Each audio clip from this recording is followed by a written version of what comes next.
Hi guys, welcome back to my YouTube channel. Make sure you subscribe, turn on your notifications, and like this video and share the video.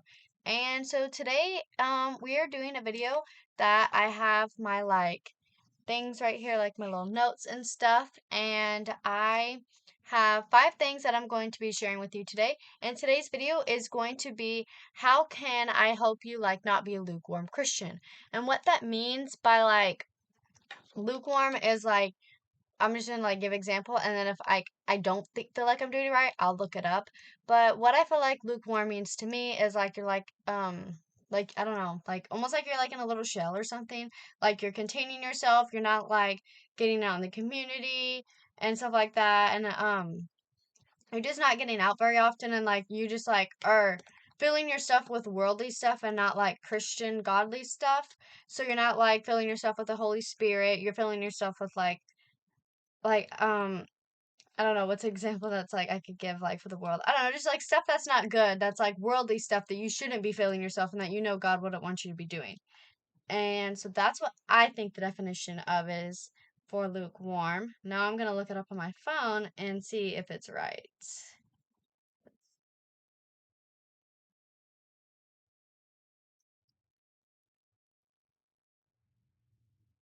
And so when you want to look up something, you got to look it up. When you're looking it up, you got to look up what is a lukewarm Christian. Don't just put lukewarm because it's going to be something a little bit warm, because that's what I just did. And I was like, wait, I meant to put what's a lukewarm Christian. So let's see what it says.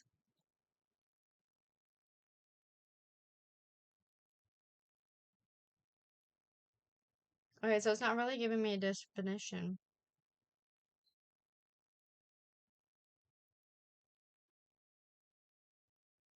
Okay, these are it was one of the things most people ask, so you can't really see that, but I'll read it off. And it says 17 signs of a lukewarm Christian. You don't surrender yourself to God. Your faith is only at church. So saying I know there's some people out there that they'll only come to church on Mother's Day or Father's Day or Christmas or Christmas Eve service or something like that. They only come to church on those certain holidays and Easter and stuff like that. They don't make it a regular thing to where they come to church every single Sunday, and then Wednesday if they're their church does Wednesdays and stuff. So they only make it a regular thing to come on Easter or something like that. They don't make it regular to come every single Sunday. And then let's see. You could pick and choose what you want to obey. So I guess it would be an example of the Ten Commandments, how there's the Ten Commandments and all that. You pick and choose, oh, I want to do this one. I don't want to do that one. One of them is obey your mother and father. Well, they're well, I don't want to do that, so I'll just do this one instead of that one and stuff like that. So that you're picking and choosing. You don't share your faith, so you're not sharing the gospel. Exactly what God says to do is to share it, not to not share it. If that makes sense. He wants you to share the faith, but what you're doing is not sharing it. And God isn't your number one. So let's say you love, I don't know, somebody in your life more than God. Well, it shouldn't be that way. It should be the other way around. It should be that you love God more than that person. And that person should love God more than you.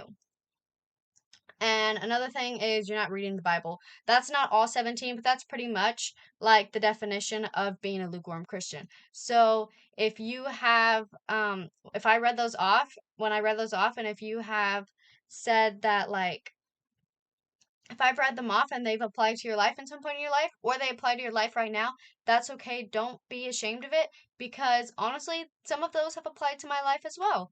So that's okay. So that's why I'm making this video, to help y'all not be a lukewarm Christian and to get out of that stage of being a lukewarm Christian where you just feel oh, I don't do nothing. I want to get closer to God, but I don't know how to. So that's why I'm making this video. So let's go ahead and get into the video. Okay, so number 1, you need to figure out your why. So, what I mean by that is you need to figure out your why, who you are serving, and am I truly living for God or myself? So, what I mean by that is you need to figure out who you're living for. Are you living for yourself? Or are you living for God? So, what I mean by are you living for yourself is, are you doing things worldly things, I had mentioned before earlier in the video? Are you doing things worldly things that God would not want you doing, or are you doing things that God would be wanting you to do? That He would be proud of you for doing that. If you're doing worldly things and He doesn't want you to do it, obviously He's not going to be proud of you doing that. So you need to figure out if you're living for God or if you're living for yourself. If you're living for yourself, that's the wrong answer. You should be living for God. Number two, remove strongholds. Maybe that's a person in your life who is pulling you away from Him. So what I mean by that is like saying there's this person that you know in your life or something, and like saying they're a friend and they've been a friend for like a really long time, but they're like they decide to do worldly things, but you don't want to do worldly things. You want to do like godly things, and they don't want you to do that. So they're pulling you away from God. So maybe you should like relook at like, okay, who's really a friend to me and stuff like that. So maybe there's another friend in your life and they're pulling you closer to God. Well, then that's a good thing. You can keep them in your life. But if it's opposite, then you might want to reconsider that friendship or something. And if it's a family member, it's a little bit harder to kind of remove them because like they are family, but it can still happen because I've heard people where they're like, there was this family member that was pulling me away from God, and I just decided to cut them out of my life, being that was the best decision I think is possible, and it's made me like better and all that and come closer to God. So I've heard stories like that. So if that's for you and it is like a family member, you can do that, but I know it can be harder like to remove them from your life just because like you've pretty much probably grown up with them like your whole life. And then all of a sudden you're just like kicking this person out of your life. And still it's the same thing. I understand that it will be hard to like remove a friend from your life because that's happened to me. I won't go into too many details, but it's happened to me where a friend was pulling me away from God, and I ended up kind of pretty much kind of had to like there's still almost like they're not really in my life, but they're like I don't know, it's hard to explain. It's kind of complicated. They're not really in my life, but it's just like I might have to see them and stuff like that like certain times, but it was like to the point where I just like cut things off and I was like, okay, that's it. Like, you're like, there's boundaries that you're overstepping, that you're trying to pull me away from something that I don't want to be pulled away from. So that's just gonna have to be like, that's like, I'm just gonna have to cut it off right there. So that's what I mean by removing strongholds from you that might be pulling you away from God. And I know it's going to be hard, even if it's just like a friendship, and even if like you know them for like a really long time, or even if you haven't known them for a long time, it's still going to be hard to remove them away because then that means that person won't be in your life. But at the same time, it will be better that you do remove them away because then you'll get to grow closer to God. And maybe God will give you other friends that are like Christian friends for you. So, like, He'll be like, okay, you remove this one friend from your life, and I'll give you these friends to help you grow closer to me. Number three, let's see. Have accountability partners, and then I put in parentheses, a good, solid Christian community being involved in.